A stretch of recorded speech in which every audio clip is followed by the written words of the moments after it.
So, I don't actually know what I'm going to talk about in this situation yet. This is a little bit of an experiment. In this video, I would really love to talk about entertainment and what it is, what I believe it to come from. And yeah, it's likely I'll go on a few tangents, but you'll forgive me, I'm sure. My lecture teacher always said that I had a predilection for abstraction, so there we go. Take of that as you will. So over the years, I have spent a lot of my time focusing on more theory aspects than other things. I know this is a bit of a yawn subject, but I've come across quite a few discoveries along the way, which has helped with my show creation, and I would like to share those ideas. Within the language that we speak, there are secrets hidden within those things. What is the line? Every word is a fossilized poem. Love that. So essentially, this is what I'm saying. So back in the day, several thousand years ago, we would have shamans. And essentially the role of the shaman was essentially a healer or medicine person. They could be whatever gender, and often actually they would use their skills to communicate ideas and symbolic messages, right? And the idea is that these would heal. But the interesting thing about these people is that they would use things such as juggling, fire performance, trapeze, spoken word, music and magic. All of these things they would use to sort of punctuate an idea, which is amazing. Actually, there are many references in modern entertainment which are essentially referencing those of a few thousand years ago. So I will tell you that in a minute. And what I found interesting about looking into this world is that essentially you have something with a story, or the spirit of the idea comes first. Story first. And over the last few years of writing shows, I've found that starting with story first is a very interesting place to begin, because essentially if you start with a trick, it feels you're like a very convoluted process. It doesn't feel that authentic. And obviously you can search for these tricks all your life, and you can find all these amazing methods and gimmicks and ideas and tricks and movement and all this kind of stuff. But actually, what are you saying? What's the actual point? And I think this is the biggest struggle that I've been looking at. And I did an amazing course with Avner Eisenberg, or Avner the Eccentric. And he basically had this breakdown, which was, I think, let me see if I can remember, a rapport, story, trick, effect. That's essentially what he says. And when you walk on stage, you need to go rapport, you need to introduce the story, you do the trick, and then you have the desired outcome or effect. And that effect or outcome could be a surprise, disgust, amazement, laughter, all of these kind of things. It just depends on what you want to do. So let's say there is something that you care about deeply inside, and you want to talk about that. Let's explore what that is, and what the story of, what the element of that is, where the heart is. Actually, Billy Kidd told me about this. Find the heart of the show, and I really like that. So, yeah, finding that heart and finding what it is, and then use the tricks to punctuate those ideas. And you might be in your research of, maybe your show is about like what it is to be human. Your show could be about, addiction, or it could be about any of these things. And you look at all of the research and you see all these things, and you find, you might hear about an object or a place or a thing or something that will spark an idea, and then you realise there's a trick that will perfectly punctuate what that is. These kinds of effects actually have been around for thousands of years.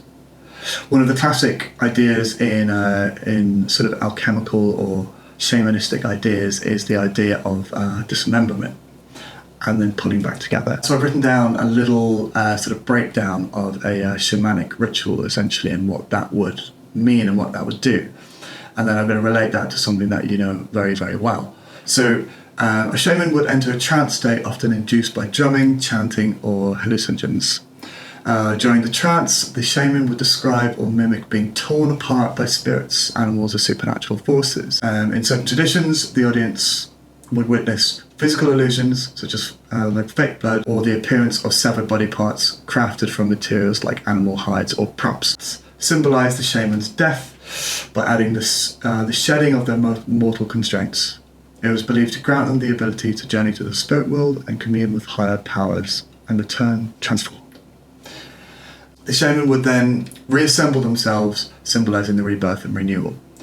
They would often emerge with a newfound insight or powers in order to heal the community. So this is interesting, and in modern performances there is actually quite a similar situation. You have the sawing a lady in half, and this is exactly what it is. So you'd have a dismemberment ritual where the lady is like sawed in half and then put back together. So there's a Latin alchemical concept called solvet coagula. The idea is that you take everything apart and then you put it back together with a newfound understanding of what that is. I think this idea is very, very useful. So in a similar sense, this alchemical concept is actually quite similar to the shamanistic idea.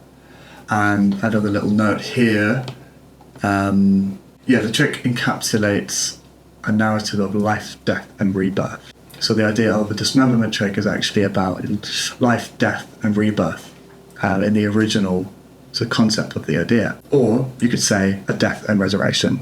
So the idea of show creation is actually fairly similar to the shamanistic story in the way that you channel your personal, who you are and what your idea of the world is, hopefully unaltered by the unfettered ego. Once you create something that you care about and something that is real and authentic and is sort of unaffected almost by your culture and media and all this kind of stuff, what actually is going on? And essentially it's a way to put a bookmark in time and say, like, this is how it is, and this is how it can be better too. So, what does it even matter? That doesn't make any sense. So does this even matter? I don't know. It probably doesn't. It's just the way that I perceive making shows. And I think that's quite important, is to essentially develop and find your own way to understand what it's all about. But often I would actually, I'm a juggler, I'm a fire performer, I do magic, and all of this kind of stuff. And I found myself quite often holding a fire staff and just thinking, like, why am I holding this thing? Or holding a juggling ball and saying, like, why am I actually holding this? It's interesting to me because I think this is a null object. It isn't really anything. If it's a cup, then that becomes more interesting. It has a story. It has something to sort of add to it. But if you're holding this and you're juggling, essentially you're saying, I have some juggling balls and I am very skilled at using them, right? So how do you put a message into a juggling ball, which is an interesting challenge in itself? I mean, maybe the message is about failure. You could drop often, or you could drop in creative, interesting ways. And also the idea of holding a fire staff. Why am I holding a staff? Because essentially when you walk on stage, you're saying, I am holding a stick. This stick is on fire. I can move it around in creative, interesting ways. Yeah? And that's the message. So why is there even a staff in the first place? And also this extends out to playing cards too. You can spend years working on these amazing things and sort of playing around with them, but realistically, why, if you're a magician, why are you even holding them in the first place? Most people would use these for playing games, card games, game of Snap. So within that context, maybe there's an interesting route to take. So yeah, one of the little things that I try to do is to essentially write a story or an idea, concept, and then as you go, you punctuate it with tricks. It could be a juggling thing, it could be anything. It could be, sort of contemporary movement, or it could be with magic, or it could be with anything. So yeah, I guess the idea is you create a story and you use whatever tricks are at your disposal.